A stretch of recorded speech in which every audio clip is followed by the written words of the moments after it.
Good afternoon, everybody. How are we doing today? Got a couple things I want to talk about. Before I get into the Seahawks content for this video, I want to say real quick, we've got a busy schedule tonight. I plan on doing 2 sessions of Halo 2 co-op on Twitch. And in between those 2 sessions, we're going to be doing the stream over on the Hawk's Nest. We're going to collab with him like we do every couple weeks over on his channel. It's on his channel this week, so if you're not already subscribed to him, then you should probably go and do something about that. But we're going to be talking about cornerbacks in the upcoming NFL draft primarily. We're going to do a little bit of defensive line talk as well. And hopefully by the end of the stream, we'll have pretty much exhausted all of the really interesting draft talk. So that's going to start at about 6 o'clock tonight. Going to go for probably about an hour and a half. And like I said, after that's done, we're going to jump back into Halo 2 on Twitch.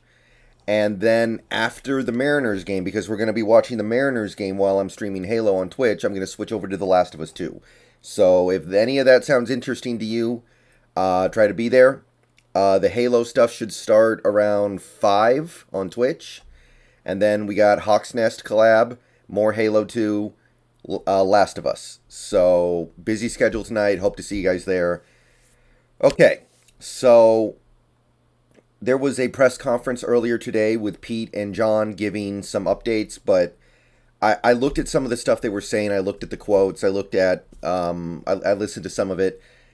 I didn't really hear a whole lot that was all that interesting or unexpected or eye-opening or compelling. I didn't hear anything that I didn't like. I didn't hear anything that I really liked. The closest thing that they came to actually revealing something was when they said they haven't seriously gone into extension talks with DK Metcalf.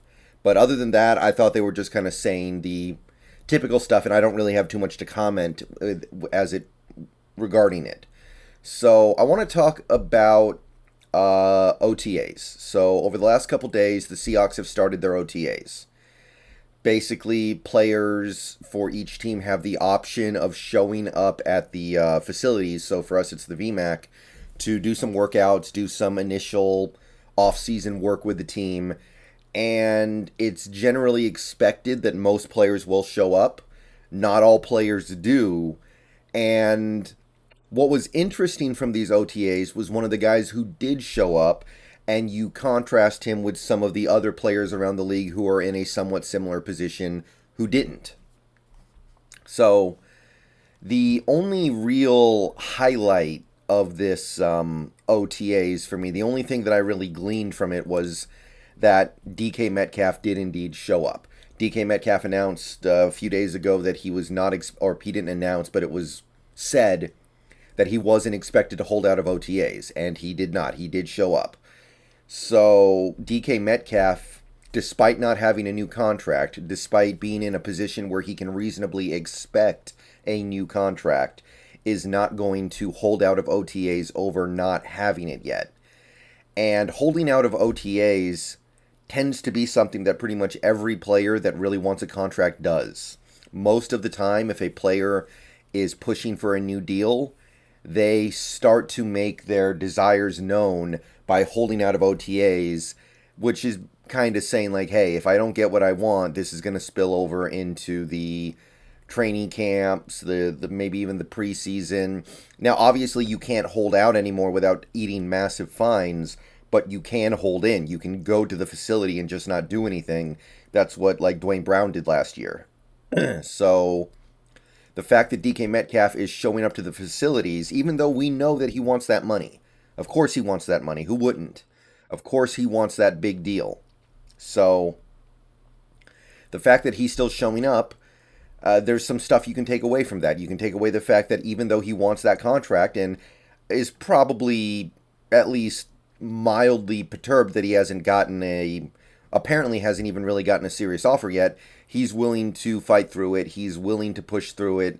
He's willing to still participate in team activities, still willing to be part of the action.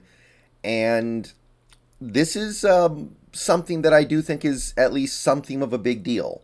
This is a player who is, as of right now, probably the best player on the team. He is probably our best player. He is certainly our most notable player nationally. He is the guy on this team that most casual NFL fans know about more than any other current player on the Seahawks. So the fact that he is indicating that he wants to be here, that he wants to try to become a leader, that he wants to do things the right way, the diplomatic way, I think that's all very encouraging, especially when you look at three other players in a very similar position to him and see what they're doing. Deebo Samuel, A.J. Brown, and Terry McLaurin are all not participating in their team's OTAs. These are all guys that were wide receivers who were taken in the same draft class as DK Metcalf, who have all had very successful careers so far, are due an extension. These three guys are holding out, and Metcalf is not. So, while I do suspect that all of these guys will eventually get their deals before the season starts, it is nice to see, right? It's nice to see Metcalf showing that he wants to be here. We've seen him shoot down or at least push back a little bit against the initial DK Metcalf trade rumors, give every indication that he likes it here, he wants to be here. He's not desperate to get out now because we traded Russell Wilson. He's talked up Drew Lock. He's indicated that he's happy here and that if a good extension is offered to him, he will take it. And whether or not that actually ends up meaning anything, because for all we know, he's going to want just as much money as any of these guys.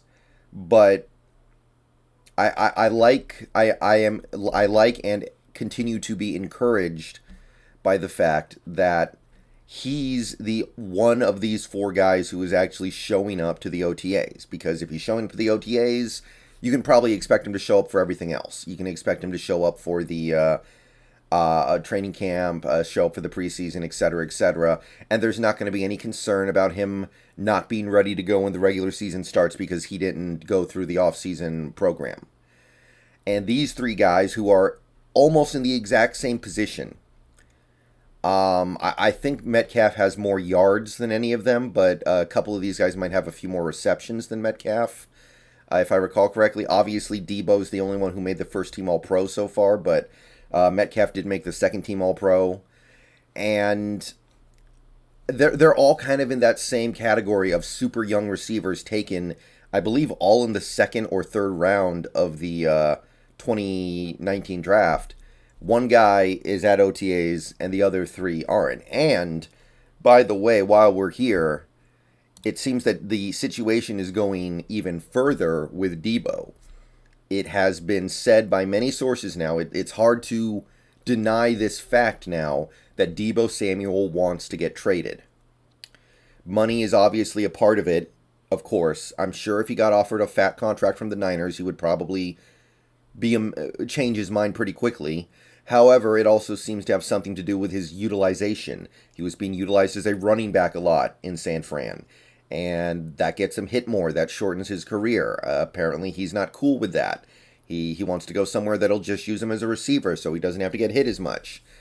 But whatever else is going on here, for as much as there were DK Metcalf trade talks throughout the offseason so far, which understandable, it made sense why people would start talking about that kind of stuff. It's obviously accelerated to a much more severe degree with Deebo Samuel. Now, one thing I want to say here about the Niners trading Deebo Samuel. It honestly might make some sense why the Niners would be wanting to do that. Deebo Samuel's good, but his value will never be higher. He made first team All-Pro. There were some extenuating circumstances that made that possible. Deebo Samuel was targeted a lot on short routes because Jimmy Garoppolo sucks. That's how I see it. Deebo Samuel had his stats inflated, his reception numbers inflated, because Jimmy Garoppolo can't push the ball down the field, so he was just getting it out of his hands to Deebo as fast as he could on play after play after play, and Deebo was able to do some very impressive stuff with that. When the Niners actually have a real quarterback at some point, presumably Trey Lance, you're not necessarily going to see those same things. You're going to see Deebo used more like a normal receiver, actually running routes deep down the field, where he'll still be good, but I don't think he's going to be a first-team All-Pro receiver going forward the way that he was this year. So Deebo is in a situation where he has more value than he probably ever will, and his ability to ask for a massive contract is bigger than it will ever be in any other offseason, probably. I just don't see him being a 100 all-purpose yards a game on average guy for the foreseeable future. I think circumstances dictated that Deebo was able to put up better numbers than he will be able to going forward. Also, and maybe this is even more important, the 49ers have Kyle Shanahan, an offensive guru. Deebo can credit a lot of his success so far in his career to being with Kyle Shanahan, being with an offensive mastermind. He goes to another team, they're not going to have Kyle. It might not be the same. And meanwhile, the Niners are going to have an easier time replacing Deebo Samuel with an outsider or Brandon Ayuk because they have Kyle Shanahan. So they have that. And I know some Seahawks fans are going to be like, oh, if the Niners are going to trade Deebo and they're actually trying to win the Super Bowl right now, why can't we trade DK when we're not trying to compete right now? The Niners have Kyle Shanahan. It's easier for them to replace a guy like Deebo. We have Shane Waldron, second-year offensive coordinator who may or may not be good, and Pete Carroll, a defensive-minded head coach. We can't just pull another DK Metcalf out of a hat. The Niners have way more ability to do that than we do. We lose a DJ Reed. Because of Pete Carroll, we can more easily replace him. So you see that that thing I'm talking about kind of flip over to that side of the ball. But at receiver, we don't have that the way the Niners do. So I know this stuff right here, this Deebo Samuel stuff, is going to make some Seahawks fans go, well, if Deebo's going to get traded for like a first and a third, could we trade Metcalf for about that much? Maybe even a little bit more because he's younger? I guess. But it's not the same thing. The Niners, they're probably, if they trade Deebo, which at this point I suspect they will, because if he's asking for a trade, that's hard to come back from. They're going to be able to replace his production a lot more reliably because they have Kyle Shanahan. We have Shane Waldron. We have Pete Carroll. So I think that's a false equivalency, but I know it's going to come up. All right, busy schedule tonight. Hope to see you guys somewhere, someplace. That's my take. DK wants to be here. DK is doing things the right way. DK is showing he wants to be a leader. DK is doing things that other players who are in his almost exact same position are not doing. And we are not necessarily going to be able to easily replace him because of the coaching staff we have on place on the offensive side of the football. So, you add it all together, seems to me that we should make this happen. We make DK happy, make him the face of your franchise for the time being, figure out the quarterback next year. If you get it right, you're going to have a really nice landing spot for your next quarterback with Metcalf, with contract year Noah Fant, with hopefully still some juice in the tank Tyler Lockett, with hopefully a third year breaking out Dwayne Eskridge, etc., etc. All right, let me know what you guys think about all this, but it's been an interesting few days on the third year entering their fourth year wide receiver market. I'll see you guys later tonight. A lot of action. Should be about 5 o'clock, maybe a little bit before. You'll see me on Twitch. And remember, Hawk's Nest. Be there, be square. Or be square. Or be there.